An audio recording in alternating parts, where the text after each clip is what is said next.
Sebagian skuad Garuda sudah berada di Arab Saudi sebagai persiapan menjelang laga di putaran 4 kualifikasi Piala Dunia 2026 zona Asia. Bagaimana peluang timnas untuk bisa lolos ke Piala Dunia? Kami akan membahasnya bersama analis sepak bola M. Kusnaini dan juga mantan striker timnas Indrianto Nugroho. Bapak-bapak selamat petang semua. Selamat petang, Mas. Baik, saya ingin Selamat ke malam, Mas Bungkus Dipo, terlebih dahulu. Bungkus. Siap. Terima kasih Bungkus. Bungkus, ketika berbicara soal Emil Audero yang kemudian sudah dipastikan tidak akan bermain, apakah ini secara otomatis Martin Paes akan menjadi penjaga gawang kita? Iya, kalau melihat situasinya, belum tentu juga Martin Paes akan langsung menjadi pilihan pertama.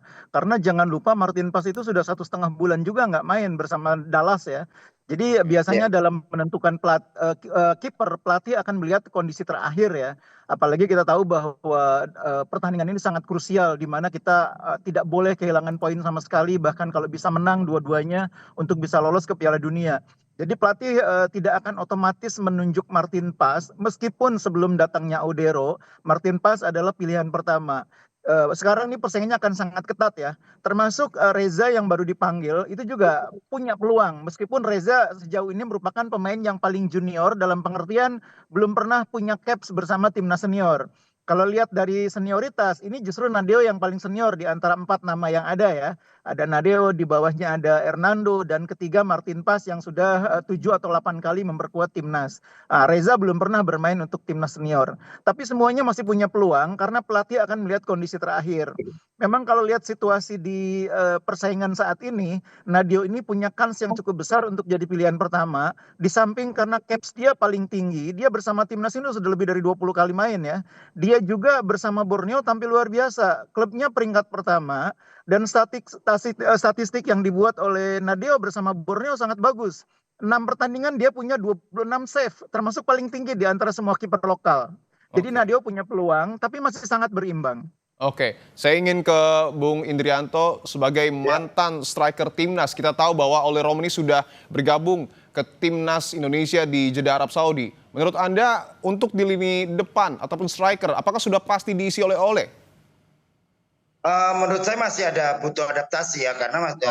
oleh Romeni saat ini masih butuh pembuktian lagi apakah dia sudah 100% untuk bisa bermain pada pertandingan nanti, Mas Dipo. Tapi ya saya berharap oleh Romeni bisa menampilkan penampilan, tapi kita juga tidak bisa lepas dari ada Mauro Zilstra juga. Mauro kemarin juga kita pertandingan terakhir juga menunjukkan kualitas. Jadi ya siapa yang siap ya pasti akan diturunkan di pertandingan lawan Arab Saudi, Mas Dipo.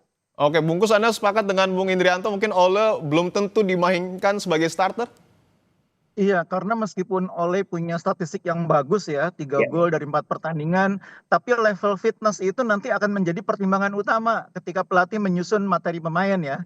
Dan kalau Ole situasinya belum pernah bermain musim ini, tentu juga menjadi persoalan apakah dia di lapangan untuk pertandingan sepenting ini akan siap.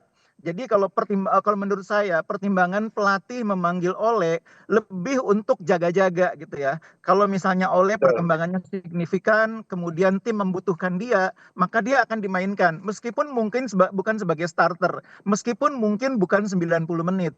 Tapi Ole meskipun hanya 45 menit, meskipun hanya 30 menit, akan menjadi pemain yang punya kontribusi penting. Karena kita sudah melihat rasio golnya sangat tinggi kalau bersama timnas Indonesia.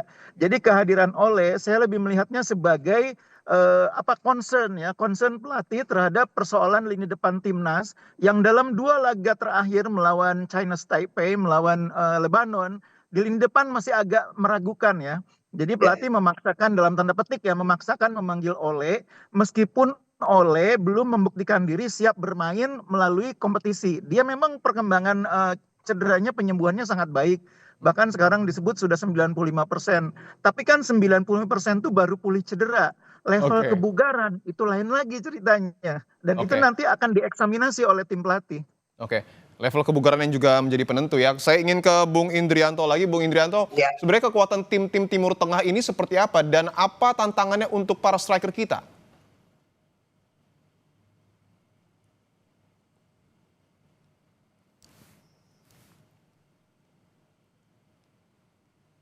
Baik, kita tunggu Iya, sambungan. tantangannya Silakan, Bung bagaimana Indrianto. Arab Saudi juga tim yang kuat, mereka punya pemain-pemain yang sangat luar biasa, mereka punya pemain-pemain yang notabene sekarang bermain di liganya sendiri yang sangat sangat ketat. Ya, saya berharap pemain-pemain kita masih bisa memanfaatkan momen, masih ada sisa mungkin 4 hari atau 3 hari ini untuk bisa mempersiapkan tim ya, Patrick Kluivert dan staf bisa mempersiapkan tim dengan sebaik mungkin. Dan pasti ini nanti akan terjadi friksi-friksi dari pemain-pemain Arab Saudi dan ini harus bisa kita hadapi nanti karena Arab Saudi, Irak itu akan sama, pasti akan memancing emosi pemain-pemain kita. Jadi pemain kita harus bisa lebih sabar, lebih bisa lebih tenang mainnya dan bisa memanfaatkan momen. Dan saya berharap pertandingan nanti awal pertandingan jangan sampai kita membuat kesalahan di pertahanan kita sendiri. Ini akan sangat berbahaya, Mas Ibo. Oke, baik. Saya ingin ke Bungkus lagi, Bungkus, bahwa pemain-pemain di Eropa nampaknya juga baru bergabung. Bagaimana kemudian Patrick Kluivert memastikan chemistry di lapangan ini akan terjalin antara pemain yang berlaga di Eropa dan juga di tanah air? Ya ini kan memang persoalan klasik timnas ya, tidak pernah ada waktu yang cukup panjang. Mungkin hanya 3 sampai 6 hari udah langsung main. Timnas itu di mana-mana begitu ya. Makanya menurut saya gambaran apa yang dilakukan oleh Clifford adalah apa yang dia tunjukkan ketika uji coba terakhir bulan September melawan Lebanon dan Chinese Taipei. Nah kira-kira apa yang akan dilakukan, formasinya, susunan pemainnya itu gambarannya di pertandingan terakhir kemarin uji coba lawan Lebanon dan Chinese Taipei. Karena di pertandingan besok sudah tidak ada lagi ruang untuk eksperimen, ruang untuk mencoba sudah tidak ada lagi, tapi langsung dengan skenario terbaik, formasi terbaik. Jadi sebetulnya memang tantangan besar timnas itu adalah kecepatan pemain beradaptasi, kecepatan pelatih menentukan formasi, kecepatan pelatih membuat keputusan, kecepatan pelatih merumuskan strategi, style of play itu semua akan sangat dibutuhkan. Gambarannya menurut saya sudah terlihat pada uji coba terakhir bulan September kemarin. Oke, Bung Indrianto, apakah uji coba pada bulan September kemarin skemanya ini akan mudah diterapkan oleh pemain kita di lawan Arab Saudi nanti? Belum tentu karena Libanon juga kita lihat kemarin secara permainan juga tidak menonjol.